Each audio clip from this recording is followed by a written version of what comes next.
Minasan, Goki Genyo. Today, the fourth live performing group in Bandori, a group of very talented and unique individuals. Yeah, I know it's kind of a generic intro, but oh well, let's just fly into it. Morfonica, sometimes shortened to just Monica, is a violin rock band in the Bangdream franchise, made up of second years from the prestigious school Tsukinomori Girls Academy. As always, the group has 5 members: Mashiro Karata on vocals, played by Amane Shindo; Toko Kiragaya, played by Hina Suguta on guitar; their bass player Nanami Hiromachi, played by Yuka Nishio; violinist Ruri Yashio, played by Ayasa Shimamura; and bandleader Tsukushi Futaba, played by Mika, on drums. They have 24 original tracks with 19 covers and about 10 others, meaning like songs with only a member or two from Monica than having members of other bands with them. And they've had about 11 total concert appearances within the franchise. There is some other stuff, which I'll mention later, but for now, let's talk about their career from the beginning. In 2020, they debuted at Bandori's 8th Live, opening for Poppin' Party's Summerly Tone. A few months later was their first solo live, Cantable, an Italian word meaning song-like. They also released their first original song, Daylight. And straight into 2021, Bloom Bloom was their second single, while Harmony Day was their third. The girls had a joint live with Poppin' Party titled Astral Harmony, as well as a special live titled Andante. And then Bangdream's 9th franchise live was more joint concerts. This time we had Morfonica with Raise the Ceiling, and their show was called Mythology. And I'm pretty sure this was Monica's first 2-day live. Wasn't their last concert for this year though, as they had another 2-day show, a Zep tour called Amabile, another Italian word meaning pleasant. I guess I can also mention the big talk event they had, Welcome to Monokai. In 2022, they had a special 2-episode anime dedicated to them. It's actually kind of a shame that they didn't get a full season. As for lives, well, a little after Amani's birthday, they had their 4th solo live, Resonance. I could literally hear the Soul Eater opening as I said that word. Anyway, unfortunately Nishio couldn't perform here due to having COVID. She was, however, at Mythology Chapter 2 with the other Butterfly ladies and Ras. Then towards the end of September, Bandori's 10th Live happened, a 4-day event with a different band on each day. Morfonica was on day 2, and their show was called Reverberation. The girls were also at the Big Butcher Road 15th Anniversary Festival towards the end of the year. But the day before that was another big event, the Bangdream Girls Band Party Special Live. Then for singles, their 4th Fly with the Night, and 5th Yorobe no Sunny Sunny. But they also had their song Circle of Butterflies. And now for this year of 2023, Bandori had their 11th live pretty early on. Honestly, I'd say it was way too soon since the last one. But these were 2 days of joint shows again, giving us the final combinations that we haven't had yet.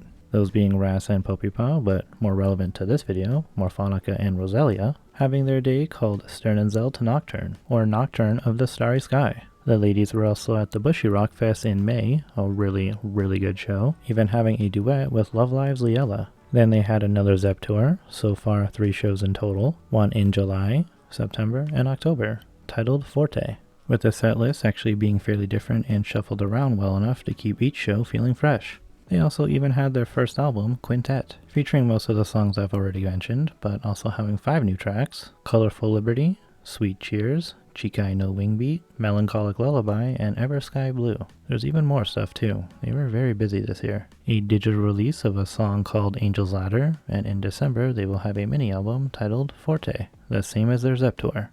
This will actually have 5 brand new songs, one focused on each band member. And for next year of 2024, in April, will be the final show of their Forte tour.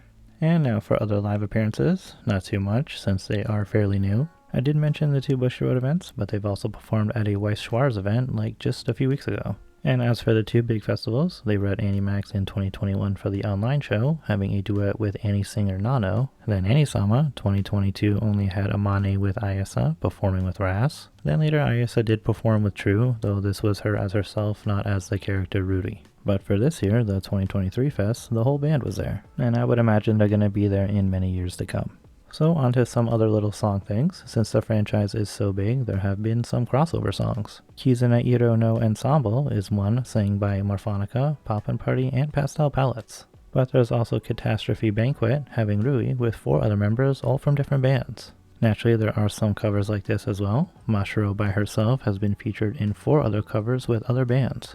like her with Hello Happy World's Kokoro and all of Pastel Palettes singing the Sailor Moon opening. Or again, with her and the Pastel Cuties, Arisa and Tsugumi all singing the Quintuplets opening. But as for the opposite, Roselia's Yukina has actually sang with Morfonica as well. The song Gunjo, originally by Yoasobi, which they actually did together at their joint live.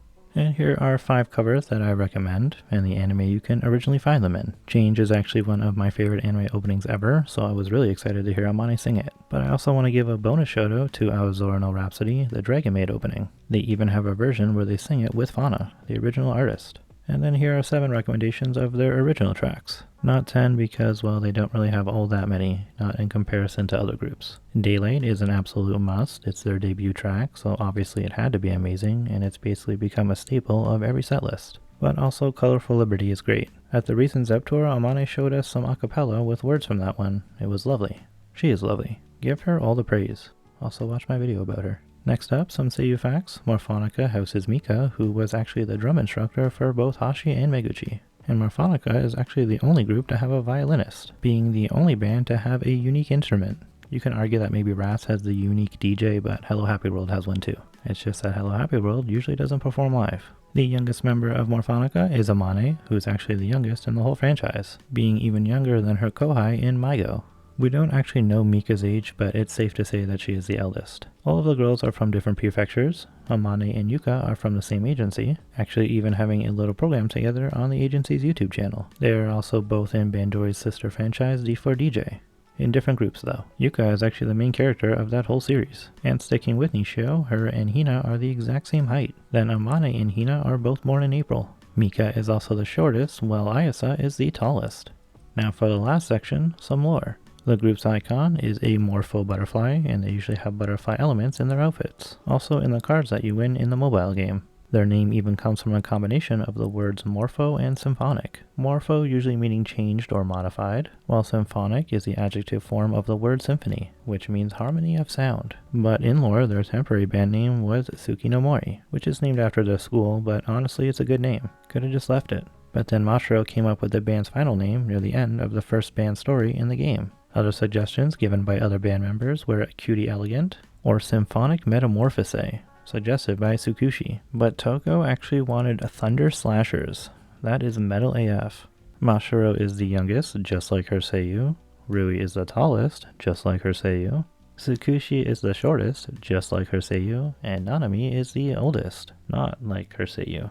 Apparently Rui and Tsukushi were the only ones who had experience with their instrument prior to the band's formation. And as always, the family names all come from landmarks in Japan. This time, Karata, Hiromachi, Futaba, and Yashio are named after areas in the Shinagawa city. But Toko's family name, Kirigaya, is based off of a former area located in Shinagawa City, which is a ward in Tokyo, by the way.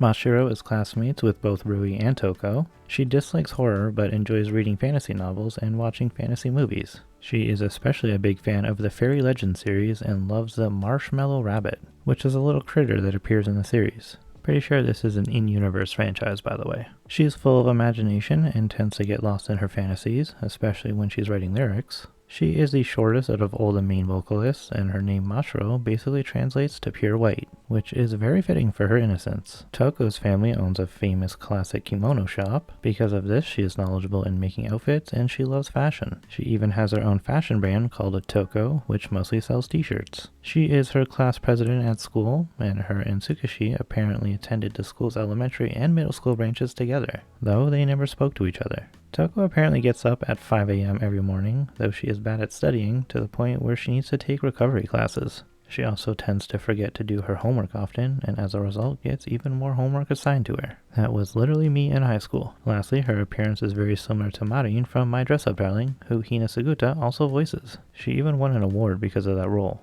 Nanami is one of my favorites in the whole franchise. I love the energy that she has. Shout outs to Nishio for conveying that energy very well. She designs the band's posters. Her mother is a painter while her father is a sculptor, so clearly the whole family is gifted. She also gets excellent grades and is kind of a prodigy. They also live in a big house, which is where the band practices. Unlike Mashiro, she is a fan of horror and is an avid reader of the world occult magazine Supernatural Encounters. She also has a full tank of brine shrimp, as pets I assume, but you know, if you're hungry enough.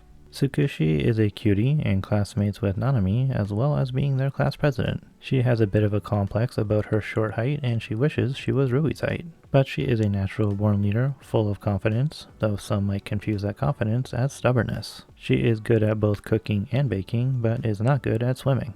She has 2 younger sisters, and her father owns different food businesses, with one of them being a cafe at the local shopping mall's food court, and she has a lot of decorative plants at her home, which is reflective of her name, Futaba sometimes having plant-like meanings, one of which being the twin leaf plant, which is also reflective of her twin-tailed hair. Finally, Rui, the composer of the group. She has been playing violin since she was very young, but one time after losing a competition, she felt that she actually had no talent and quit playing. Well, of course, until she joined the band. She actually practices 4 to 5 hours on weekdays and 10 hours on weekends. That's dedication right there. She has a dry personality, but is always aiming for top results. She also speaks in a polite manner, is very logical and realistic, but can also sometimes be blunt when it comes to her opinions. She is very much the kudere archetype, but also always at the top of her class and being a member of the student council. Finally, she used to compete in the same competitions as Rosalia's key player, Rinko, getting some massive Yurlai and April vibes from these two. Funny enough, Poppin' Party was actually the group to cover that anime's opening,